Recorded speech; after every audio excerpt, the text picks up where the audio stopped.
कथा वा कैलासे कनकमणिसौधे सह गणैः वसन् शम्भोरग्रे स्फुटघटितमूर्धाञ्जलिपुटः विभो साम्ब स्वामिन् परमशिव पाहीति निगदन् विधातॄणान् कल्पान् क्षणमिव వినేష్యామి సుఖతః.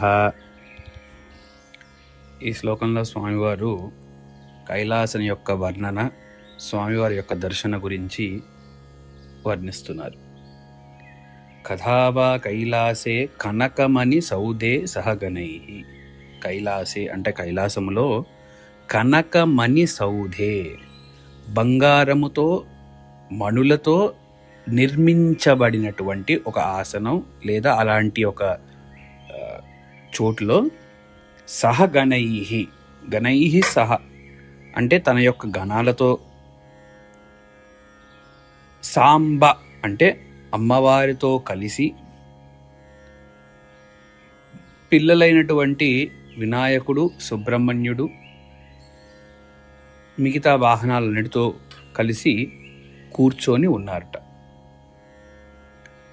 అలాంటి నీ దర్శనము చేస్తూ నేను వసన్ శంభోరఘ్రే స్ఫుటఘటిత మూర్ధాంజలి పుటః, నీ ముందరే, అగ్రే అంటే నీ ముందరే, వసన్ ఉంటూ, శంభో స్ఫుటఘటిత మూర్ధాంజలి పుటః మోకాళ్ళ మీద కూర్చొని గట్టిగా చేతులు పట్టుకొని, మూర్ధాంజలి పుటః తల మీద మూర్ధస్థానంలో చేతులు పైకెత్తి పట్టుకొని అంజలి ఘటిస్తూ, విభో సాంబ స్వామిన్ పరమశివ పాహి అని చెప్పి నేను అరవడం అంటే అలా పలుకుతూ, ఓ విభో, ఓ సాంబ, ఓ స్వామి పరమశివ పాహి అని చెప్పి పలుకుతూ,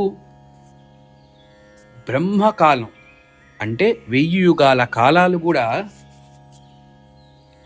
క్షణంలాగా గడిచిపోయే ఆ యొక్క ఆనందాన్ని నేను ఎప్పుడు పొందగలను, ఆ సుఖాన్ని, ఆ ఆనందం, ఆ శివానందం ఎప్పుడు పొందగలను అని చెప్పి, కథావా ఎప్పుడు పొందగలను అని చెప్పి స్వామివారు వేడుకుంటున్నారు.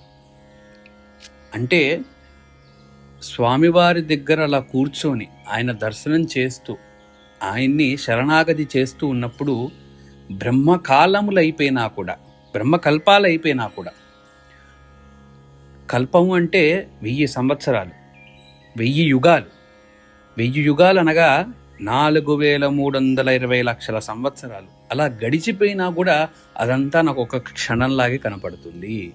ఎందుకంటే మనకి ఎప్పుడూ ఎక్కువ ఏదైతే సుఖాన్ని ఇస్తాయో ఆ కాలం కొంతకాలంగానే కనిపిస్తుంది. కాలం దీర్ఘమైనా కూడా కష్టాలు కొంతకాలమే వచ్చినా ఎంతో దీర్ఘకాలంగా ఉన్నట్టుగా అనిపిస్తాయి.